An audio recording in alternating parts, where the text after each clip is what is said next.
ஜாக்கோட சின்ன வயசுல இருந்தே அவனுக்கு சாண்டா கிளாஸ் மேல பெருசா வந்து நம்பிக்கை கிடையாது. கிறிஸ்மஸ் அப்படின்னாலே நம்மளோட பேரண்ட்ஸ் தான் வந்து கிஃப்ட்ஸ் எல்லாம் வாங்கி கொடுப்பாங்க அப்படின்னு சொல்லிட்டு எல்லா சின்ன பசங்கள்ட்டையும் சொல்லிட்டு தெரிவான். அப்புறம் பல வருடங்கள் கழித்து காமிக்கிறாங்க. சாண்டா கிளாஸ் வந்து எப்பயும் போல கிறிஸ்மஸ்க்கு முன்னாடி எல்லா ஏற்பாடையும் தயார் பண்ணி வைக்கிறாரு. இந்த மாதிரி நேரத்துல சாண்டா கிளாஸை யாரோ கடத்திட்டு போயிடுறாங்க. இன்னும் 2 நாள் தான் வேற இருக்கு. இப்போன்னு பார்த்து சாண்டா கிளாஸை யாரோ கடத்திருக்காங்க. எதுக்காக, யார் இதை பண்ணது? கிறிஸ்மஸ் முன்னாடி மட்டும் சாண்டா கிளாஸ் வரல அப்படின்னா அது பெரிய ப்ராப்ளம் ஆயிரும். இப்போ இது எல்லாத்தையும் இவங்க வந்து எப்படி சமாளிக்கிறாங்க அப்படின்றது தான் இந்த ஃபிலிமோட ஸ்டோரி. இது 2024 ரிலீஸ் ஆன ரெட் ஒன் அப்படிங்கிற ஆக்ஷன் காமெடி ஃபிலிம். அதுக்கு முன்னாடி நம்மளோட சேனலை யாரும் சப்ஸ்கிரைப் பண்ணலையோ மறக்காம சப்ஸ்கிரைப் பண்ணிக்கோங்க. இந்த வீடியோக்கு ஒரு லைக்கே தட்டி விட்டுருங்க. இப்போ நல்லா கிறிஸ்மஸ் டைம். இந்த மாதிரி டைம்ல ஜாக்குக்கு சாண்டா கிளாஸ் மேல சுத்தமா நம்பிக்கை கிடையாது. இப்ப கூட அவனோட கசின்ஸ் எல்லாத்தையும் கூட்டிட்டு போயிட்டு, இதை பாருங்க, சாண்டா கிளாஸ்லாம் எதுவும் நமக்கு பண்றது கிடையாது, நம்மளோட பேரண்ட்ஸ் தான் நமக்கு கிஃப்ட்ஸ் எல்லாம் வாங்கி வச்சிருக்காங்க அப்படின்னு சொல்லிட்டு இவங்களை நம்ப வச்சு இவங்க கிட்ட இருந்து கேண்டீஸ் எல்லாமே வந்து பெட் கட்டி இருப்பான். ஏன்னா இவங்க யாரும் நம்ப மாட்டாங்க. அதனால இப்போ வந்து காமிச்சு கேண்டீஸ் எல்லாம் வாங்கிக்கிறான். இதை பார்த்து இவரோட அங்கிள் இவனை வந்து பயங்கரமா திட்டுறாரு. ஏன்டா டே, உண்மையிலே சாண்டா கிளாஸ்லாம் நிஜம் தான்டா, ஏன்டா அப்படி நம்பவே மாட்டேங்கிற அப்படின்னு சொல்ல, எனக்கு அதெல்லாம் சுத்தமா நம்பிக்கை இல்லை அப்படின்னு சொல்லிட்டு இவன் வந்து கொஞ்சம் தெனாவட்டா தான் பேசிட்டு இருக்கான். ஒரு நாள் நீ நிச்சயமா இதை புரிஞ்சுப்ப, சாண்டா கிளாஸ் இருக்கிறது நிஜம்தான், அவர் தான் கிஃப்ட்ஸை ரிசீவ் பண்றாரு அப்படின்னு சொல்ல, அட போங்க அங்கிள், இதுக்காக வந்து இவருக்கு நிறைய ஸ்நாக்ஸ் அது இதுன்னு செஞ்சு வச்சு டைம் தான் வேஸ்ட் பண்றீங்க, நானாவது அதை போயிட்டு சாப்பிட்றேன், சாண்டாவாவது ஏதாவது அப்படின்னு சொல்லிட்டு எல்லாத்தையும் சாப்பிட்றான். இதெல்லாம் நடந்து இப்போ 30 இயர்ஸ்க்கு அப்புறமா காமிக்கிறாங்க. இங்க ஒரு லேடி வந்து டேபிள்ல காஃபி வச்சுட்டு போறாங்கல்ல, இந்த காஃபி யாரோ எடுத்துட்டு போயிடுறாங்க. இது வேற யாரும் கிடையாது, இவன் தான் நம்ம சின்ன வயசு ஜாக். இவன் இப்ப இங்க இருக்கிற செக்யூரிட்டி சிஸ்டம்ஸ் எல்லாத்தையும் வந்து நல்லா உன்னிப்பா கவனிச்சிட்டு இருக்கான். ஏன்னா இந்த இடத்தோட நம்பர் 1 ஹேக்கரே நம்மால தான். எடுத்துட்டு போன காஃபியை அங்க இருக்கிற பிளக் பாயிண்ட்ஸ் எல்லாத்துலயும் ஊத்தி விட்டு அந்த இடத்துல வந்து நெருப்பு பத்த வச்சிடறான். இதனால அங்க இருக்கிற ஸ்டாஃப் மெம்பர்ஸ் எல்லாமே என்ன ஆச்சுன்னு போய் பார்க்க, அந்த கேப்பை யூஸ் பண்ணி இவன் என்ன பண்றான்னா அங்க இருக்கிற ஒரு ஐடி கார்டை எடுத்துக்கிட்டு இந்த இடத்துக்குள்ள நுழைஞ்சிடறான். போய் அங்க இருக்கிற சிஸ்டம்ல இருந்து ஏதோ ஒரு டேட்டாவை இவன் வந்து ஃபுல்லா டவுன்லோட் பண்ணிடுறான். இவனோட எல்லா வேலையும் முடிச்சுட்டு வெளியில வரும்போது ஒரு குழந்தை அழகா உட்காந்து லாலிபாப் சாப்பிட்டுட்டு இருக்கும். அந்த குழந்தைகிட்ட இருந்து அந்த லாலிபாப்பை வாங்கிக்கிட்டு நம்மால் வந்து வந்துட்டு இருப்பான். நம்ம ஜாக் வந்து ஒரு குறும்புக்கார பையன். இங்க கட் பண்ணி நம்ம கிறிஸ்மஸ் தாத்தாவை தான் காமிக்கிறாங்க. இவர் ஒரு சின்ன பையன் கிட்ட உட்காந்துட்டு இந்த கிறிஸ்மஸ்னா என்ன, இது எப்படி உருவானது அப்படிங்கிற மாதிரி இந்த கதைகளை வந்து சொல்லிட்டு இருக்காரு. படத்துல இவரோட பேரு ரெட் ஒன். இவருக்கு ஒரு செக்யூரிட்டி இருக்காரு. இவரோட பேரு ட்ரிஃப்ட். இவரு தான் எல்ஃப் செக்யூரிட்டியோட ஹெட். வருஷங்களா நம்ம ரெட் ஒனுக்கு இவர் தான் வந்து பாதுகாவலரா இருக்காரு. இப்போ இந்த மால்ல இருக்கிற பல விஷயங்களை அவர் வந்து கவனிச்சிட்டு இருக்காரு.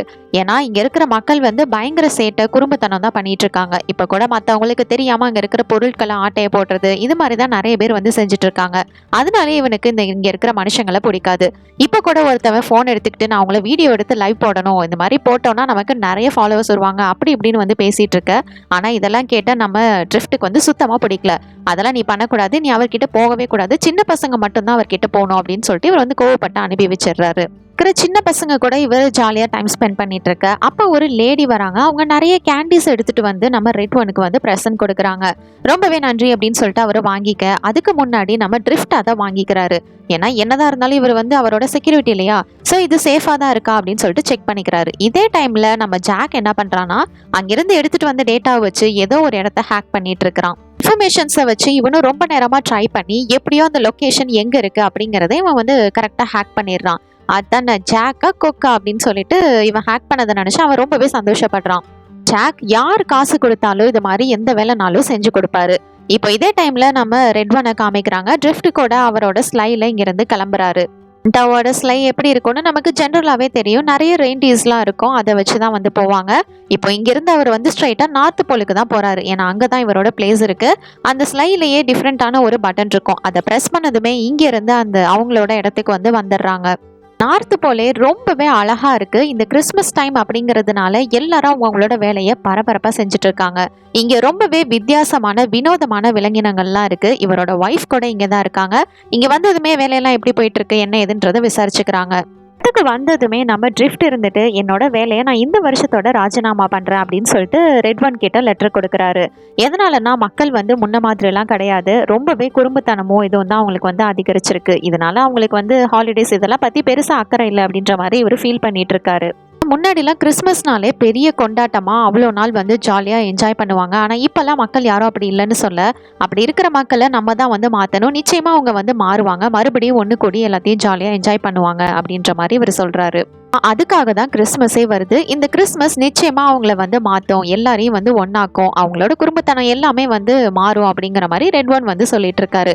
இவங்க இப்படி பேசிட்டு இருக்க ஆர்டிக் சைடுல இருக்கிற நார்த் போல்ல யாரோ சில பேர் வந்து ஒரு சின்ன பொண்ணு கூட இந்த இடத்துல வந்து ஒரு ஃபோர்ஸ வச்சு ஒரு ஓட்டைய போடுறதுக்கு ட்ரை பண்ணிட்டு இருக்காங்க. ஃபோர்ஸ் மூலியமா அந்த இடத்துல திட்டத்தட்ட ஓட்டையவே போட ஆரம்பிச்சிட்டாங்க. இது எல்லாத்தையுமே நம்ம ட்ரிஃப்ட் வந்துட்டு உட்காந்துட்டு கவனிக்கிறாரு. ஏதோ ஒரு சேஞ்ச் தெரியற மாதிரி இருக்கு. அதனால அங்க இருக்கிற செக்யூரிட்டிஸ் எல்லாத்தையுமே இவர் வந்து அலர்ட் பண்றாரு. என்ன ஏதுன்னு செக் பண்ணுங்க, கொஞ்சம் செக்யூரா இருங்க அப்படின்ற மாதிரி சொல்லிட்டு சாண்டாவை மீட் பண்ணலாம் அப்படின்னு ரெட் ஒன்னை பார்க்க அவரோட ரூமுக்கு வரும்போது தான் தெரியுது ரெட் ஒன் அங்க இல்ல அப்படின்னு. அவரை யாரோ கடத்திட்டு போயிட்டாங்க அப்படிங்கிற விஷயம் இப்பதான் இவனுக்கு தெரிய வருது. உடனே அங்க இருக்கிற எல்லா செக்யூரிட்டிஸுமே வந்து அலர்ட் பண்றான். ஏதோ ஒரு வண்டியில நம்ம சாண்டாவை யாரோ கூட்டிட்டு போறது மாதிரி இருக்கு. அதை ஃபாலோ பண்ணிக்கிட்டே இவனும் அவனோட ஸ்னோ மொபைலை வச்சு அவங்கள பிடிக்கிறதுக்கு ட்ரை பண்றான். இருந்தாலும் அவனால வந்து முடியல. ஒரு கட்டத்துக்கு மேல அவங்க அங்கிருந்து வந்து காணாம போயிடுறாங்க. இப்போ நம்ம ட்ரிஃப்ட்டுக்கு வந்து என்ன பண்றதுன்னே தெரியல. இதை பத்தி உடனே இந்த இடத்தோட டைரக்டரான ஜோயி கிட்டே இவன் வந்து இன்ஃபார்ம் பண்றான். இன்னும் 2-3 நாளைக்கு தான் இருக்கு. அதுக்குள்ள இந்த மாதிரி ஒரு ப்ராப்ளமா அப்படின்னு சொல்லிட்டு அவர் எங்க போனாரு எங்க இருக்காருன்றத நம்ம சீக்கிரமா கண்டுபிடிச்சாகணும். அதுக்கு உடனடியா நமக்கு ஒரு ஹேக்கர் தேவை அப்படின்னு சொல்லிட்டு நான் வந்து அவனை பத்தின டீடைல்ஸ் எடுத்து அனுப்புறேன் அப்படின்னு சொல்லிட்டு இவங்க வந்து தி பெஸ்ட் ஹேக்கரோட டீடைல்ஸ் எடுத்து இவங்களுக்கு அனுப்புறாங்க. முன்னாடி எப்படியாவது ரெட் ஒன்னை நம்ம திருப்பி கொண்டு வந்தாகணும். இதை பண்ணிருக்கக்கூடிய ஆளு நிச்சயமா இந்த பெஸ்ட் ஹேக்கரா தான் இருக்க முடியும். அதனால அவனை நம்ம தேடி கண்டுபிடிக்கணும் அப்படின்னு சொல்லிட்டு இவங்க வந்து டீடைல்ஸ் எல்லாத்தையும் கொடுக்குறாங்க. அது வேற யாரு, நம்ம ஜாக் தான். இப்போ அவன் ஜாலியா உட்காந்துட்டு இருக்கா. அவனோட எக்ஸ் ஒய்ஃப் கிட்ட இருந்து கால் வருது. பேரு ஒலிவியா. இவங்களோட பையன் டைலன் ஸ்கூல்ல வந்து ஏதோ வந்து பிரச்சனையை உண்டாக்கியிருக்கான். என்னன்னா ஸ்கூலோட பிஏ சிஸ்டம் வந்து ஹேக் பண்ணியிருந்திருக்கான். அதனால இப்போ உடனே பேரண்ட்ஸை வர சொல்றாங்க. என்னால இப்போ வர முடியாது, அதனால நீ போயிட்டு என்னன்னு பாரு அப்படின்னு சொல்லிட்டு இவன் வந்து அனுப்பி வைக்கிறா. ஜாக்கோ ஸ்கூலுக்கு போயிட்டு டைலனை வந்து பிக்கப் பண்றான். இவன் வந்து திட்டுவான் அப்படின்ட்டு பார்த்தா டேண்டா இந்த மாதிரி சீப்பான விஷயங்களையா பண்ணி பாண்டிப்ப அப்படிங்கிற மாதிரி இவன் வந்து கேட்டுட்டு இருக்கிறான். அப்பாவா, இதை முதல்ல நானே பண்ணலை, என்னோட ஃப்ரெண்டு தான் பண்ணா அப்படின்னு சொல்லிட்டு இவன் சொல்லிட்டு இருக்கான். அதை பற்றிலாம் அவன் பெருசாக கண்டுக்கல. சரி இன்னைக்கு ஈவினிங் வந்து எனக்கு ஒரு கான்சர்ட் இருக்கு, நான் தான் அங்கே வந்து பார்ட்டிசிபேட் பண்ண போறேன் அப்படிங்கிற மாதிரி மட்டும் டைலன் வந்து சொல்றான். ஆனால் இது எதையுமே ஜாக் வந்து பெருசாக கண்டுக்கல. ஏன்னா இவன் வந்து நல்ல அப்பாவா இவனுக்கு வந்து எதுவுமே பண்ணது கிடையாது. ஜஸ்ட் ஒன்று நீ தான் பார்த்துக்கணும் அப்படிங்கிற மாதிரி இவர் வந்து சொல்லிட்டு இருக்காரு. கரெக்டாக வீட்டுக்கு வந்து ட்ராப் பண்ணிடுறான். சரி ஒழுங்கா சேஃபாரு அப்படின்னு சொல்லிட்டு இவனோட அப்பார்ட்மெண்ட்டுக்கு வரும்போது தான் தெரியுது ஏதோ ஒரு குரூப் நம்மள சரௌண்ட் பண்ணிடுச்சு அப்படின்னு. இவனு இங்கிருந்து எஸ்கேப் ஆகுறதுக்கு ட்ரை பண்றான். அங்க இருக்கிறவங்கள அடிச்சு தும்சம் பண்றான். இவங்க வேறு யாரும் கிடையாது, நார்த் போல்ல இருந்து வந்தவங்க தான். எப்படியாவது இவனை நியூட்ரலைஸ் பண்ணி பிடிக்கணும் அப்படின்னு ட்ரை பண்றாங்க.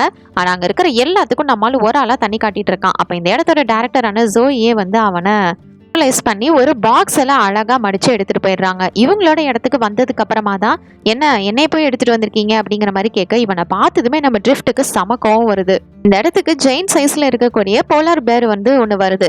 வந்துட்டு பயங்கரமா அதுவும் கோவப்படுது. எப்படி இந்த இடத்த கண்டுபிடிச்ச, யாராலையும் இந்த இடத்த வந்து அவ்வளோ ஈஸியா வந்து ஹேக் பண்ணிட முடியாது, உன்னால எங்க சாண்டா கிளாஸே இப்ப வந்து யாரோ கடத்திட்டு போயிட்டாங்க அப்படிங்கிற மாதிரி பேச பாருங்க, இது என்ன இடம் என்ன மாதிரி ஆளு இதெல்லாம் எனக்கு எதுவுமே தெரியாது. காசு கொடுத்தா நான் எதை வேணாலும் பண்ணுவேன். அப்படிதான் காசு கொடுத்தாங்க, இந்த இடத்த நான் ஹேக் பண்ணேன், அவ்வளவுதான். மற்றபடி அவங்க யாரு என்னங்கிறதுலாம் எனக்கு தெரியாது அப்படிங்கிற மாதிரி இவன் சொல்லிட்டு இருக்கான்.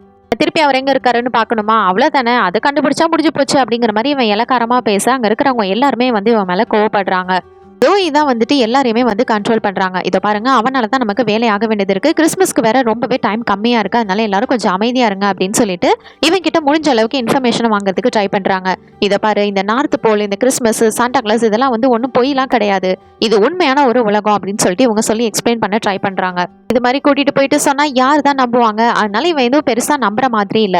அப்பதான் தலையில்லாத ஹார்ஸ்மேன் அதெல்லாம் வந்து அங்க இருக்கிறத அவன் பாக்குறான். இதெல்லாம் பார்த்ததுக்கு அப்புறமா எப்பாடே இதெல்லாம் உண்மைதாண்டா உண்மைதாண்டா அப்படிங்கிற மாதிரி இவன் வந்து இவங்க கூட சேர்ந்து ஒர்க் பண்றதுக்கு ஒத்துக்கிறான். அதே பக்கம் இப்ப நம்ம ரெட் ஒன்னை காமிக்கிறாங்க. ரெட் ஒன்னை ஏதோ ஒரு டிவைஸ்குள்ள உட்கார வச்சிருக்காங்க. இவரை கடத்திட்டு வந்தது வேற யாரும் கிடையாது, இந்த சின்ன பொண்ணு தான். என்ன உன்னோட வேலையை மறுபடியும் ஆரம்பிச்சிட்டியா அப்படிங்கிற மாதிரி கேட்க, உங்களுக்கு பெர்ஃபெக்ட் கிறிஸ்மஸ்னா என்னன்னே தெரியல, அதை நான் உருவாக்குறேன் அப்படின்னு சொல்லிட்டு இவ வந்து ஏதோ ஒண்ணு பண்ண இவரோட பவர்ஸ் எல்லாமே வந்து அங்க அவரோட உடம்புல இருந்து எக்ஸ்ட்ராக்ட் ஆக ஆரம்பிக்குது. கொஞ்சம் கொஞ்சமா அது எல்லாமே அவரோட உடம்புல இருந்து வெளியேறி அங்க பக்கத்துல இருக்கிற ஒரு சின்ன குளோபுக்குள்ள போக ஆரம்பிக்குது. அவனோட பவரை வச்சு இவன் ஏதோ மோசமான ஒரு குளோபை உருவாக்குறான்றது மட்டும் தெரியுது. ட்ரிஃப்டும் ஜாக்கும் எப்படியாவது சேர்ந்து நம்ம ரெட் ஒன்னை திருப்பி கொண்டு வர முயற்சியில வந்து ஈடுபடுறாங்க. இந்த போலார் பேர் இன்னும் நம்ம ஜாக் மேல சம கோவத்துல இருக்கு. நான் உன்னை எப்பயுமே பார்த்துட்டே தான் இருப்பேன் அப்படிங்கிற மாதிரி வார்ன் பண்ணுது. இவங்க 2 பேரும் சேர்ந்து ஒரு பொம்மை கடைக்குள்ள வராங்க. இந்த இடத்துல என்ன டாய்ஸ் வாங்க போறோமா அப்படின்னு ஜாக் கலாய்ச்சிக்கிட்டே வர இவங்க 2 பேருமே அங்க இருக்கிற ஒரு பாதை, ஒரு கதவு வழியா வேற ஒரு இடத்துக்கு போயிடுறாங்க. இங்க இருந்து நிறைய டாய்ஸும் வாங்கிட்டு வந்திருப்பாங்க. அதை வந்து உண்மையான காராவும் இவங்களால மாற்ற முடியும். இப்ப அது மூலியமா தான் இவங்க வந்து ஒரு இடத்துக்கு போயிட்டு இருக்காங்க. அது வேற எதுவும் கிடையாது. கடைசியா இவனை கிட்ட வந்து இந்த வேலையை கொடுத்தாங்கல்ல, அவனோட பேரு டெட். அவனை பாக்குறதுக்காக தான் இவங்க இந்த இடத்துக்கு வந்திருக்காங்க. வந்து ஜாக்கை பார்த்ததுமே அப்படின்னா நீ சண்டை போடுறதுக்கு ஆளை கூட்டிட்டு வந்திருக்கியா, சரி இவனுங்க பிரச்சனை தான் அப்படின்னு சொல்லிட்டு இவங்களோட பாடி கார்ட்ஸை வந்து அடிக்கிறதுக்கு அனுப்ப இவனுங்களும் அடிக்கலான்னு ட்ரை பண்ணும்போது நம்ம ட்ரிஃப்ட் வந்து சின்னதா மாறிடுறாரு. என்னடா இது எப்பறம் அவன் சின்னதா மாறினா அப்படிங்கிற மாதிரி இவனுங்க வந்து பார்த்துட்டு இருக்கானுங்க. திருப்பி அவரு பெருசா மாறி அவரோட கையை வச்சு ஒரே குத்து தான் அங்க இருக்கிற எல்லாம் வந்து கீழே விழுந்துடுறானுங்க. எப்படியும் அங்க இருக்கிற எல்லாரையுமே இவர் வந்து மாறி சமாளிச்சு எல்லாத்தையும் துவம்சம் பண்ணிடுறாரு அடிச்சு. நார்மல் மனுஷங்களை விட சின்னதா மாறியே இவரோட பவரை வச்சு அங்க இருக்கிற எல்லாரையும் அடிச்சு துவம்சம் பண்ணி பறக்க விட்டுடுறாரு. எல்லாத்தையும் அடிச்சதுக்கு அப்புறம் இப்ப என்ன, அடுத்து நம்ம டெட் தான். யாருக்காக நீ இந்த வேலையை பார்த்த அப்படின்னு சொல்லிட்டு கேட்க அவளோட பேரை என்னால சொல்ல முடியாது அப்படின்னு சொல்லிட்டு இவன் வந்து மண்ணில எழுதி காமிக்கிறான். அவன் வந்து கிரெல்லா அப்படிங்கிற மாதிரி தான் வந்து பேர் எழுதுறான். அதை வந்து நம்ம ஜாக் தெரியாம கிரீலியா அப்படின்னு சொல்லிட்டு அவன் வந்து படிச்சிடறான். கிரெல்லா அப்படின்னு கரெக்டாக படிச்சதுமே டே பாய் விடுறா அப்படின்னு சொல்லிட்டு அவன் வந்து தடுக்க ட்ரை பண்ணுறான். ஆனால் அவன் ஆல்ரெடி சொல்லிட்டானே என்னாச்சு அப்படின்னு கேட்க நீங்கள் இங்கே எங்கேருந்து யார் அவளோட பேரை சொன்னாலும் அதை அவளுக்கு கேட்டுரும் அப்படிங்கிற மாதிரி இப்போ தான் டெட் வந்து அந்த விஷயத்த சொல்கிறான். கிரெல்லா அப்படின்னு சொன்னதுமே இவளுக்கு அந்த விஷயம் தெரிஞ்சிருது. உடனே இங்கிருந்து நம்ம டெட்டோட உடம்புக்குள்ள வந்து டெலிபோர்ட் ஆகி வந்துடுறா. நீங்கள் ரொம்ப பெரிய தப்பு பண்ணிட்டீங்க, இதுக்கான தண்டனை உங்களுக்கு நிச்சயமாக கிடைக்கும் அப்படின்னு சொல்லிட்டு வந்து சொல்கிறான் இவன் அப்படின்னு புரியாம பாத்துக்கிட்டு இருக்கும்போது பக்கத்துல இருக்கிற கடலுக்குள்ள இருந்து ஒரு ஐஸ் வண்டி வருது. என்னடா இது கடலுக்குள்ள இருந்து வருது அப்படின்னு பார்த்தா உள்ள பெரிய ஜெயிண்ட் சைஸ்ல மான்ஸ்டர்ஸ் எல்லாம் வராங்க. இவங்களை அட்டாக் பண்றதுக்காக தான். இங்க வந்ததுமே அப்ப நம்மளுக்கு மறுபடியும் சண்டை ஆரம்பிச்சிருச்சா அப்படின்னு சொல்லிட்டு இவங்களுக்குள்ள வந்து சண்டை நடக்க ஆரம்பிக்குது. ட்ரிஃப்ட்டுக்கு கொஞ்சம் பவர்ஸ் இருக்கனால எப்படியோ அடிச்சு துவம்சம் பண்றாரு. இருந்தாலும் அதுங்க வந்து சாகுற மாதிரி இல்ல. திருப்பி அதுங்களோட உடம்ப ஜாயின் பண்ணிக்கிட்டு வந்து சண்டை போட தான் ஆரம்பிக்குதுங்க. ஒண்ணு புடிச்சுக்கிட்டு கழுத்தை நெரிச்சுக்கிட்டு இருக்கா. அப்ப அவரு தவறுதலா அதோட மூக்கை வந்து எடுத்துடுறாரு. அப்படி எடுத்ததுமே அதுங்க எல்லாம் அந்த இடத்துல வந்து அழிஞ்சிருதுங்க. சோ அதுங்களோட பவர்ஸ் எல்லாம் அதுங்க நோஸ்ல தான் இருக்கு. இந்த கேரட்டை எடுத்தா வேலை முடிஞ்சது அப்படிங்கிற மாதிரி அவர் பார்க்க ஒரு பக்கம் நம்ம ஜாக் வந்து இங்க இருக்கிற ஒரு இதை வந்து சமாளிச்சுக்கிட்டு இருக்கான். ஆனா என்னதான் இருந்தாலும் அவனால சமாளிக்க முடியல. அப்ப ஸ்டவ் ஆன் பண்ணி வச்சு அங்க எக்ஸ்ப்ளோசிவ தூக்கி போட்டுறான். இதனால என்ன, அந்த இடத்துல வெடிச்சா இன்னொன்னு வந்து காலி. மொத்தமா இந்த இடத்துல 3 மான்ஸ்டர்ஸ் வந்திருக்கும். 2 வந்து இவங்க காலி பண்ணிட்டாங்க. இன்னும் 1 மட்டும்தான் இருக்கு. அது வந்து இங்க இருக்கிறவங்கள அழிக்கிறதுக்கு ட்ரை பண்ணிட்டு இருக்கு. இப்போ வந்து டெட்டே வந்து அது ஃப்ரீஸ் பண்ணிருது. தான் நம்ம ஜாக் தான் அவனை எப்படியாவது ஃப்ரீஸ் பண்ணோம் அப்படின்னு தண்ணிக்குள்ள அதோட பவர்ஸை யூஸ் பண்ண எப்படியோ கரெக்டா இந்த நேரத்துல வந்து நம்ம அதோட நோஸை எடுத்ததுனால அது அந்த இடத்துல அழிஞ்சிருது. இப்போ டெட்டால இவங்களுக்கு எந்த ஒரு யூஸ்மே இல்லை. ஏன்னா இவன் வந்து ஃப்ரீஸ் ஆயிட்டான். அதை பார்த்துட்டு ஜோயியும் இதுக்கு மேல நமக்கு வேற வழியே கிடையாது, நம்ம கிராம்பஸ் கிட்ட தான் வந்து போயிட்டு கேட்டாகணும் அப்படின்னு சொல்லிட்டு இவங்க வந்து இது பண்றாங்க. ஏன்னா அவங்கிறவ சாதாரணமான ஆள் கிடையாது. இந்த கிறிஸ்மஸோட சூனியக்காரியே அவ தான். இதை எப்படி நாஸ்தி பண்ணணும்னு வந்து அவளுக்கு தான் தெரியும். ஸோ எப்படியாவது இதை தடுத்தாகணும் அப்படின்னு சொல்லிட்டு இதுக்கு ஒரே வழி கிராம்பஸ் தான், நம்ம ரெட்டோனோட தம்பி. அவரை போயிட்டு நம்ம பார்க்கணும். அவர்கிட்ட தான் இதுக்கான ஏதாவது லிங்க் கிடைக்கும். ஏன்னா இவரும் அவளும் வந்து ஒன்னா தான் வேலை பார்த்துருப்பாங்க. ஸோ அவரை போய் நம்ம பார்க்கலான்னு சொல்ல, ஆனா ஜோயிக்கு இது வந்து சரிப்பட்டு வரும்னு தோணல. ஏன்னா அவன் வாயை திறந்தாலே போய் தான் சொல்லும் அப்படின்னு சொல்ல இவங்களுக்கு வந்து விட்டா வேற வழி இல்லை. ஸோ இவங்க 2 பேரும் வந்து மறுபடியும் அங்கிருந்து கிளம்புறாங்க. இந்த கிரில்லா வந்து மேஜிக்கல் குளோப் ஒன்று ரெடி பண்ணால அதை வந்து நம்பர் 1 நாட்டி லிஸ்ட்ல இருக்கிற ஏபிள் அப்படிங்கிறவனுக்கு வந்து அனுப்பி வைக்கிறா. ஓ அதுக்குள்ள கிறிஸ்மஸ் கிஃப்டா அப்படின்னு சொல்லிட்டு ஓபன் பண்ண உள்ள வந்து அழகான ஸ்னோ குளோப் மாதிரி இருக்கு. அதை வந்து டச் பண்ணதுமே அவன் அந்த குளோபுக்குள்ள போயிடுறான். இதுதான் இவங்களுக்கான பனிஷ்மெண்ட். இந்த மாதிரி நாட்டியா இருக்கிற எல்லா மக்களுக்குமே இவ இதை அனுப்ப போறா. ஆனா என்ன, அந்த குளோப் வந்து இவகிட்ட வந்து சேரல. ஸோ இதை வந்து நம்ம இன்னும் சரியா வந்து செய்யணும். அவர்கிட்ட இருந்து இன்னும் நிறைய பவர்ஸை எக்ஸ்ட்ராக்ட் பண்ணி இதை வந்து பெர்ஃபெக்டா ரெடி பண்ணுங்க அப்படின்னு சொல்லிட்டு அங்க இருக்கிறவங்க கிட்ட வந்து சொல்லிட்டு இருக்கா. ஏற்ற மாதிரி ஒர்க் பண்ண ஆரம்பிக்கிறாங்க. ஒரு பக்கம் நம்ம ஜாக்கும் ட்ரிஃப்ட்டும் சேர்ந்து இப்போ கிராம்பஸை பார்க்கறதுக்காக போக ஒலிவியா கிட்ட இருந்து இவனுக்கு கால் வருது. என்னன்னு பேசினா, இன்னைக்கு ஈவினிங் உன்னோட பையனோட கான்சர்ட் இருக்குல்ல, அதுக்கு நீ வரலையா அப்படிங்கிற மாதிரி இவ கேட்குறா. ஏன்னா நீ வருவ அப்படின்னு சொல்லிட்டு அவன் நிச்சயமா எக்ஸ்பெக்ட் பண்ணிட்டு இருப்பான் அப்படிங்கிற மாதிரி சொல்ல, ஆனால் அவனை கூப்பிடவே இல்லை அப்படிங்கிற மாதிரி நம்ம ஜாக் சொல்றான். உன்கிட்ட இந்த விஷயத்தை பத்தி டிஸ்கஸ் பண்ணாலே நீ அதுக்கு வரணும் அப்படின்றது அர்த்தம். இது கூட புரியாம என்னத்தை தான் நீ அப்படின்னு சொல்லிட்டு அவன் வந்து காலை கட் பண்ணிடுறா. அப்புறமா தான் நம்ம ஜாக் யோசிக்கிறான், நம்ம ஒரு நல்ல அப்பாவா அவனுக்கு இருந்ததே இல்லையோ அப்படிங்கிறத பத்தி. இதை பத்தி நம்ம ட்ரிஃப்ட் கிட்டயும் அவன் பேசிக்கிட்டு வரான். அவன்கிட்ட நான் நிறைய பொய் சொல்லியிருக்கேன், அப்படி இப்படின்னு ஏமாத்திருக்கேன், இதுக்கப்புறமாவது ஒரு நல்ல அப்பாவா இருக்கணும் அப்படிங்கிற மாதிரி அவன் ஃபீல் பண்ணிட்டு வரான். இவங்க 2 பேருமே கிராம்பஸோட இடத்துக்கு வந்துடுறாங்க. அப்படி வந்ததுமே நம்ம ட்ரிஃப்ட் வந்து இவனை அலர்ட் பண்ணி தான் வந்து கூட்டிட்டு வந்திருப்பான். இதை பாரு, இந்த இடத்துல நம்ம ரொம்ப செக்யூரா இருக்கணும், எதையும் தொற்றாத அப்படின்னு சொல்ல அந்த இடத்துல நிறைய தங்கங்கள் இருக்கும். அதை பார்த்ததுமே நம்ம ஆளுக்கு அங்கிருந்து அதை எடுக்கணும் அப்படிங்கிற மாதிரி தான் தோணும். திடீர்னு பார்த்தா அந்த இடத்துக்குள்ள இருக்கிற ஒரு ஆள் வந்து வெளியில வரான். என்னடா இவன், நம்ம எதுவுமே தொடலையே, எப்படி இவனுக்கு தெரிஞ்சது அப்படின்ற மாதிரி பார்த்தா அவன் நேரா வந்து ஜாக் கிட்ட தான் வரான். இருக்கிறதும் வந்து ஒரு மாதிரி ரியாக்ட் பண்ணிட்டு இருக்கு. என்னடா பண்ணி தொலைச்ச அப்படின்னு பார்த்தா அங்க இருக்கிற ஒரு தங்க பீஸை வந்து அவன் எடுத்திருந்திருப்பான். இதனால இவங்களை வந்து ஜெயில அடைச்சு வச்சிடுறாங்க. இது எல்லாத்துக்கும் காரணம் நீதான், உன்னை நான் எதுவும் தொடாதுன்னு சொன்னல அப்படின்ற மாதிரி சொல்ல, அப்ப அவன் என்ன சொல்லுவானா, இதை பாருங்க, நிறைய கடன் அப்படி இப்படின்னு சுத்திட்டு இருக்கிறவனு கிட்ட கூட்டு வந்து இவ்வளவு தங்கத்தை காமிச்சா எப்படி அதை எடுக்காம இருப்பேன் அப்படிங்கிற மாதிரி பேசிட்டு இருக்கான். இவங்க பேசிக்கிட்டு இருக்க இவங்க 2 பேரையும் ஜெயிலுக்குள்ள இருந்து கிராம்பஸை பார்க்கறதுக்காக வந்து கூட்டிட்டு போறாங்க. ஏன்னா கிராம்பஸை பார்க்கணும்னு இவர் தான் வந்து கேட்டிருந்திருப்பாரு. அவரை பார்த்ததுமே இதை பாரு, உன்னோட அண்ணன் வந்து இப்போ பிரச்சனையில இருக்காரு, அவருக்கு வந்து உன்னோட உதவி தேவை, கிறிஸ்மஸ் இப்போ பிரச்சனையில இருக்கு அப்படிங்கிற மாதிரி சொல்ல, ஆனா அதை பத்திலாம் கிராம்பஸ்க்கு வந்து எந்த ஒரு கவலையும் கிடையாது. எது எப்படி போனா எனக்கு என்ன, எனக்கு வந்து ஒண்ணு நீங்க வந்து இங்க மாமிசம் ஆகணும், இல்ல என் கூட சண்டை போட்டு முடிஞ்சா ஜெயிச்சு காமி அப்படின்ற மாதிரி சொல்ல, இதை கேட்டதுமே ஜாக் இருந்துட்டு எங்காலும் சூப்பரா சண்டை போடுவாரு, உங்களையே அடிச்சு துவம்சம் பண்ணுவாரு அப்படிங்கிற மாதிரி கிளப்பி விட்டுறான். பாவி நான் எப்படா அப்படி சொன்னேன் அப்படிங்கிற மாதிரி தான் ட்ரிஃப்ட் வந்து பார்த்துட்டு இருப்பான். அப்புறம் என்ன, சண்டைக்கு நான் தயார் அப்படின்ற மாதிரி கிராம்பஸ் வந்து ஒரு பக்கம் ரெடியா இருக்க, சரி வேற வழியே இல்லாம இவனும் ஒத்துக்கிட்டு அவனோட கன்னத்துல வந்து அரைஞ்சு கீழே விழ வைக்கணும். அந்த மாதிரி இப்ப வந்து அரைறான். அவனுக்கு வந்து கீழெல்லாம் விழல. ஆனா இந்த கிராம்பஸ் இருந்துட்டு நம்ம ட்ரிஃப்ட ஒரு அடி அடிக்க அவ்வளவுதான், தோப்புன்னு போய் கீழே விழுந்துடுறாரு. அப்படி கீழே விழுந்துட்டாலே இவங்க வந்து தோத்துட்டாங்க அப்படிங்கிறது தான் அர்த்தம். என்ன தோத்துட்டீங்க, இதுக்கப்புறம் எனக்கு அடிமை தானே அப்படிங்கிற மாதிரி சொல்ல, ஆனா 3 வாய்ப்புகள் இருக்கு. இப்ப கரெக்டா அடிக்க போகும்போது நம்ம ஜாக் இருந்துட்டு இவரோட ஆர்ம் ரேஸை வந்து கையில போட்டு விட்டுறான். அப்படி போட்டு விட்டதுமே இவரோட பவர்ஸ் வந்து அவருக்கு வந்துடும். இப்ப வந்து ஒரு அடி அடிப்பான் பாருங்க, அவ்வளவுதான், கிராம்பஸ் போய் தோப்புன்னு கீழே விழுந்துடுறான். இதை சான்ஸா வச்சு இவங்க 2 பேரும் இங்க இருந்து எஸ்கேப் ஆயிடுறாங்க. ஏன்னா எல்லாரும் கிராம்பஸை தான் பார்த்துட்டு இருப்பாங்க. அதனால எப்படியாவது இங்க இருந்து எஸ்கேப் ஆயிடலாம் அப்படின்னு சொல்லிட்டு இந்த இடத்த விட்டு அங்கிருந்து வெளில கிளம்பிடுறாங்க. தேவையில்லாம என்ன மாட்ட வச்சு நல்ல வேலை நீயே ஏதோ ஒன்ன பண்ணி வெளில வந்துட்டோம் அப்படிங்கிற மாதிரி இவங்க பேசிட்டு இருக்காங்க. இப்ப இவங்க 2 பேரும் அங்க இருந்து நார்த் போலுக்கு போயிட்டு இருக்க, இவங்களுக்கு முன்னாடி ஏதோ ஒரு பாக்ஸ் இருக்கு. பார்த்ததுமே ஏதோ ஸ்ட்ரேஞ்சா ஃபீல் பண்ணி ட்ரிஃப்ட் இருந்துட்டு நம்ம இறங்கி போய் பார்க்க வேணாம், அப்படியே இக்னோர் பண்ணிட்டு போயிடலாம் அப்படிங்கிற மாதிரி சொல்லுவான். ஆனா நம்ம ஜாக் எதை கேட்டிருக்கான், போய் பார்க்கலாம் அப்படின்னு போய் பார்த்தா இது வந்து ஜாக்குக்கு வந்து பிரசன்ட் தான். இதுல ஜாக்குன்னு இருக்கும், இதை ஓப்பன் பண்ண வேணா, நிச்சயமா இது வந்து அந்த கிரில்லாவோட வேலையா தான் இருக்கணும் அப்படின்னு சொல்லிட்டு ட்ரிஃப்ட் வந்து சொல்லிட்டு இருக்கான். இவங்க இதை பத்தி பேசிட்டு இருக்க இவனோட பையனான டைலன் கிட்ட இருந்து இவனுக்கு வீடியோ கால் வருது. பைபிள் இந்த நேரத்துல ஃபோன் பண்ணுதுன்னு பார்த்தா, நீங்க என்னோட கான்சர்ட்டுக்கு வர முடியலன்னு எனக்கு ஒரு கிஃப்ட் அனுப்பி வச்சிருக்கீங்களப்பா அப்படிங்கிற மாதிரி அவன் வந்து பேசிட்டு இருக்கான். கிஃப்டா, என்ன கிஃப்ட் அப்படின்னு சொல்லிட்டு நம்ம ஜாக் கேட்கும் போது தான் தெரியுது அது அந்த குளோப் அப்படின்னு சொல்லிட்டு. ஐயோ அதை வந்து ஓப்பன் பண்ணிடாது அப்படிங்கிற மாதிரி சொல்ல, அதுக்குள்ள டைம் கடந்து போயிருது. அவன் அதை கையிலே எடுத்துடுறான். அவ்வளவுதான், கையில எடுத்ததுமே அது ப்ளூ கலர்ல ஏதோ ஆக்டிவேட் ஆகுது. அந்த இடத்துல அவன் வந்து மறைஞ்சு போயிடுறான்.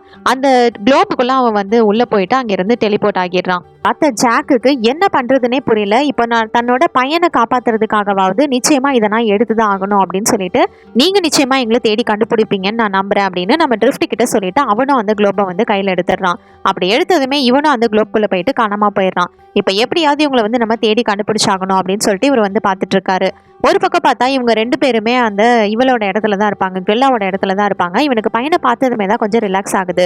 எப்படியோ இங்கே சேஃபாக தானே இருக்கீங்க அப்படின்னு பார்த்துட்டு இருக்க, இந்த கிரில்லா இருந்துட்டு என்னோட பவர்ஸ் வந்து ஒர்க் ஆக ஆரம்பிச்சிருச்சு. இது மாதிரி இந்த உலகத்தில் இருக்கிற நாட்டி பீப்புள் மொத்தமாக நான் இந்த குளோபுக்குள்ளே அடைச்சி வைக்க போகிறேன். இதனால இது ஒரு பர்ஃபெக்ட் கிறிஸ்மஸாக இருக்கும், ஒரு அழகான உலகத்தை நான் உருவாக்குறேன் அப்படின்னு சொல்லிட்டு நிறைய குளோப்ஸ் இவ வந்து ரெடி பண்ணிட்டு இருக்கா. இவளை பொறுத்த வரைக்கும் இதுதான் ஒரு பர்ஃபெக்ட் கிறிஸ்மஸ் அப்படின்னு நம்புறா. இங்க ஒரு பக்கம் நம்ம ஜாக் இருந்துட்டு உனக்கு நான் வந்து ஒரு பொறுப்பான அப்பாவா இருந்தது இல்லை அப்படின்னு சொல்லிட்டு டைலன் கிட்ட வந்து பேசி ஃபீல் பண்ணிட்டு இருக்கான். இதுக்கப்புறம் நான் நிச்சயமா உன்னை வந்து பொறுப்பா பாத்துக்க போறேன், எந்த ஒரு பொய்யும் சொல்லிட்டு இருக்க மாட்டேன் அப்படின்ற மாதிரி சொல்ல, இவங்க மனசார இதை வந்து சொல்லி மாறினதுமே இந்த குளோப் வந்து உடைய ஆரம்பிக்குது. இவங்க 2 பேருமே அந்த குளோப்குள்ள இருந்து வெளியில வந்துடுறாங்க. பண்ணிட்டு திருந்தாம இருக்கிறவங்களுக்கான பனிஷ்மெண்ட் தான் இது. இவங்க 2 பேரும் மாறினதுனால அங்கிருந்து வெளில வந்துடுறாங்க. இவங்களுக்குள்ள ட்ராக்கர் இருந்ததுனால இவங்க எந்த இடத்துல இருக்காங்க அப்படின்னு கண்டுபிடிச்சு கரெக்டா ட்ரிஃப்டும் ஜோயும் இந்த இடத்துக்கு வந்துடுறாங்க. ஆக்சுவலா இந்த பிளேஸ் வந்து நார்த் போல்ல தான் இருக்கு. அடைச்சு வச்சிருக்கிற இடம் நார்த் போல்ல தான் இருக்கு அப்படின்னா நிச்சயமா இவங்க ரெட் ஒன்னை இங்க இருந்து வெளியில கூட்டிட்டு போகல, நார்த் போல்லே தான் இருக்காங்க. அது மட்டும் இல்ல, ரெட் ஒன் இல்லாம அவரோட ஸ்லையை வந்து ஆப்ரேட் பண்ணவும் முடியாது. ஸோ இங்கே தான் அவங்க நிச்சயமா இருக்கணும். இங்க இருக்கிற மற்ற எல்லாருமே ஷேப் ஷிஃப்டர்ஸ் அப்படிங்கிறத நம்ம ட்ரிஃப்ட் வந்து புரிஞ்சுக்கிறாரு. இவங்க எல்லாருமே நம்ம கிரெல்லா கீழே வேலை செய்யறவங்க தான். ஆள் உருமாற்றம் பண்ணி இவங்க வந்து இந்த இடத்துல இவ்வளோ நாளா காட்ஸாவும் நம்ம ரெட் ஒனோட ஒய்ஃபாவும் நடிச்சிட்டு இருந்திருக்காங்க. இதை தெரிஞ்சுக்கிட்ட நம்ம ட்ரிஃப்ட் வந்து அங்க இருக்கிற 1-2 பேரை அடிச்சு நாக் அவுட் பண்ணிடுறாரு. இந்த இடத்துக்குள்ள கொஞ்சம் கொஞ்சமா நுழைய அப்பதான் நம்ம ஜாக்கையும் அவனோட பையனான டைலனையும் மீட் பண்றாரு. இதுல இருந்து இவங்கள பாதுகாப்பா வந்து மீட்டதுக்கு அப்புறமா தான் இவங்களுக்கு தெரிய வருது இங்க நிறைய குளோப்ஸ் வந்து அவ செஞ்சிருக்கான்னு. அப்படின்னா இந்த உலகத்துல இருக்கிற நிறைய பேரவ வந்து இந்த குளோப்குள்ள அடைக்க போறா அப்படின்றத இவங்க புரிஞ்சுக்கிறாங்க. இதை வந்து இந்த ஸ்லை மூலியமா தான் அவங்க வந்து டிஸ்ட்ரிபியூட் பண்ண முடியும். இந்த மாதிரி நிறைய குளோப்ஸை வந்து உருவாக்கி யார் யாரெல்லாம் வந்து குடும்பத்தனம் இதெல்லாம் பண்ணிட்டு இருக்காங்களோ அவங்களோட வீட்டுக்கு இதை வந்து கிஃப்டா சென்ட் பண்றது தான் இவளோட பிளான். இதை தெரிஞ்சுக்கிட்ட ட்ரிஃப்ட் வந்து உடனே அந்த இடத்துக்கு ஓடி வந்து அங்க முதல்ல அடைச்சு வச்சிருக்கிற இவங்களோட காட்ஸ், அதுக்கப்புறம் நம்ம ரெட் ஒனோட ஒய்ஃப் எல்லாரையுமே வந்து விடுதலை பண்றாரு. விடுதலை பண்ணிட்டு நம்ம எப்படியாவது அவளை போயிட்டு தடுக்கணும் அப்படின்னு சொல்லிட்டு இவங்க வந்து அந்த இடத்துக்கு வந்துடுறாங்க. ஒரு பக்கம் அவளோட ரெடி பண்ண எல்லா குளோப்ஸையுமே அந்த ஸ்லைல ஏத்திக்கிட்டு இங்கிருந்து கிளம்ப ரெடி ஆயிட்டா. அவ தடுக்கிறதுக்கு நம்ம ட்ரிஃப்டும் ஜாக் அதுக்கப்புறம் அவங்க கூட இருக்கிற எல்லாரும் முயற்சி பண்றாங்க. இருந்தாலும் அவ அந்த ஸ்லை ஆப்ரேட் பண்ணி அங்கிருந்து கிளம்ப ஆரம்பிச்சிட்டா. அப்ப இவங்க 2 பேரும் மட்டும் ட்ரிஃப்டும் ஜாக்கும் மட்டும் அந்த ஸ்லைல ஏறிக்கிறாங்க. ஒரு பக்கம் நம்ம கிரில்லா கூட ட்ரிஃப்ட் வந்து சண்டை போட்டுட்டு இருக்க, ஜாக் இருந்துட்டு எப்படியாவது இந்த ரெயின்டியரை வந்து அவுத்து விடணும் அப்படிங்கிற மாதிரி வந்து முயற்சி பண்ணிட்டு இருக்கான். ஏன்னா இதுங்க இருந்தா தானே இந்த வண்டி பறக்கும். ஸோ அதுங்களை மட்டும் அவன் வந்து அவுத்து விட்டுறான். அந்த ஸ்லை வந்து அந்த இடத்துல போயிட்டு நின்றுது பிரிட்ஜுக்கு மேல. இப்ப எப்படியோ அவளை தள்ளி விட்டுட்டு இந்த ரெட் ஒன்னை எழுப்புறதுக்கு ட்ரிஃப்ட் வந்து ட்ரை பண்ணிட்டு இருக்கான். அவர் வந்து இன்னும் கான்சியஸ் இல்லாம தான் இருக்காரு. எழுப்ப முயற்சி பண்ணிக்கிட்டு இருக்க ஒரு பக்கம் இந்த கிரில்லா அவளோட ஒரிஜினல் ஃபார்முக்கு வந்துடுறா. பெரிய ஜெயிண்ட் சைஸ் மான்ஸ்டர் மாதிரி இருக்கா. வந்துட்டு இதுக்கப்புறம் உங்களால எதுவும் பண்ண முடியாது, என்னோட பிளானை நான் நிச்சயமா பண்ண தான் போறேன், ஒரு பெர்ஃபெக்டான உலகத்தை நான் உருவாக்குவேன் அப்படின்னு சொல்லிட்டு இவ வந்து ட்ரிஃப்ட்டை வந்து அட்டாக் பண்ண வரா. அப்ப இவ மேல யாரோ அட்டாக் பண்றாங்க. யார் அது அப்படின்னு பார்த்தா வேற யாரும் கிடையாது, கிராம்பஸ் தான். அவனோட ஸ்லைல இந்த இடத்துக்கு வந்திருக்கான். நம்ம கண்ணு பார்த்தே ரொம்ப நாள் ஆச்சு, என்னை ஏமாத்திட்டு போனதுக்கு உனக்கு இந்த பரிசு தேவைதான் அப்படின்னு சொல்லிட்டு இவங்க 2 பேருக்குள்ளேயும் வந்து பயங்கரமான ஒரு சண்டை நடக்க ஆரம்பிக்குது. இந்த டைமிங்ல கரெக்டா ரெட் ஒன் வந்து கண்ணு முழிச்சிடுறாரு. அவருக்கு கான்சியஸ் வந்துருது. இதனால இதுக்கப்புறம் நான் உன்னை சும்மா விட மாட்டேன் அப்படின்னு சொல்லிட்டு இவரோட ரெயின்டியரை வச்சு இவளை வந்து அட்டாக் பண்றாங்க. அப்படி அட்டாக் பண்ணதுல இந்த கிரில்லா வந்துட்டு உருவம் சின்னதாகி இவ உருவாக்குன அந்த குளோப்குள்ளே அவ போயிட்டு மாட்டிக்கிறா. தான் இதுக்கப்புறம் என்ன, இவளால இந்த குளோப்புக்குள்ள இருந்து வெளியில வர முடியாது. நம்ம ரெட் ஒன் விழுதல் கொடுத்தாதான். நம்மளோட ரெட் ஒனுக்கு உதவி பண்ண நினைச்சதே பெரிய விஷயம். மேரி கிறிஸ்மஸ் அப்படின்னு சொல்லிட்டு அவன் இங்கிருந்து கிளம்பிடுறான். மேரி கிறிஸ்மஸ் அப்படின்னு சொல்லிட்டு இவரும் சொல்றாரு. சரி, நமக்கு வந்து டைம் இல்லை, நம்ம சீக்கிரமா வந்து எல்லாத்தையும் ரெடி பண்ணணும் அப்படின்னு சொல்லிட்டு இவங்க ரெடி பண்ணிட்டு இருக்காங்க. கிறிஸ்மஸ் வரதுக்கு இன்னும் கொஞ்சம் டைமிங் தான் இருக்கு. இவங்க அதுக்குள்ள கிஃப்ட்ஸ் எல்லாத்தையும் ரிசீவ் பண்ணணும். அப்ப இவங்க 2 பேரையும் சேர்த்தே வந்து கூட்டிட்டு போறாங்க. இவங்க எல்லாத்தையும் நம்ம ரெட் ஒன் வந்து தனியாலாம் எல்லாத்தையும் பண்றதை பார்த்து இவங்க வந்து அப்படியே ரொம்பவே பெருமையா ஃபீல் பண்றாங்க. இது எல்லாமே உண்மைதான் அப்படிங்கறத நம்ம ஜாக் வந்து புரிஞ்சுக்கிறாரு. சின்ன வயசுல நம்ம எவ்வளவு பெரிய இது பண்ணிருக்கோம் அப்படிங்கறத அவர் வந்து புரிஞ்சுக்கிறாரு. அது மட்டும் இல்ல, தன்னோட பையன் கூடயும் அவர் வந்து உட்காந்து எல்லாத்தையும் ஷேர் பண்ணி பேசுறாரு. பேசும்போது ஜாக் வந்து அவனோட சின்ன வயசுக்கே போனது மாதிரி நம்ம ட்ரிஃப்ட் வந்து ஃபீல் பண்ணி பார்க்குறான்.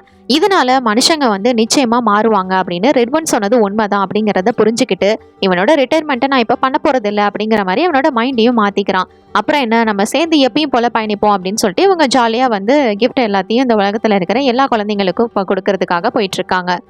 பண்ற குறும்புத்தனத்தினாலையும் கெட்டதுனாலையும் தான் இந்த கிரில்லா அவங்கள பனிஷ் பண்ணணும் அப்படிங்கிற மாதிரி நினைச்சு இந்த மாதிரி ஒரு குளோபை வந்து உருவாக்கியிருப்பா. ஆனா என்னைக்கா இருந்தாலும் மக்கள் மாறுவாங்க அப்படின்னு சொல்லிட்டு ரெட் ஒன் வந்து நம்பியிருப்பாரு. இதோட இந்த படத்தோட கதையை முடிச்சிருக்காங்க. இந்த படத்தை பத்தி நீங்க என்ன நினைக்கிறீங்க என்னோட கமெண்ட் செக்ஷன்ல ஷேர் பண்ணிக்கோங்க. இது மாதிரி வேற ஏதாவது படத்தை பத்தியோ சீரிஸ் பத்தியோ நான் பேசணும்னு நினைச்சாலும் மறக்காம கமெண்ட் செக்ஷன்ல பண்ணுங்க. until then tata bye from உங்கள் தமிழ் பொண்ணு.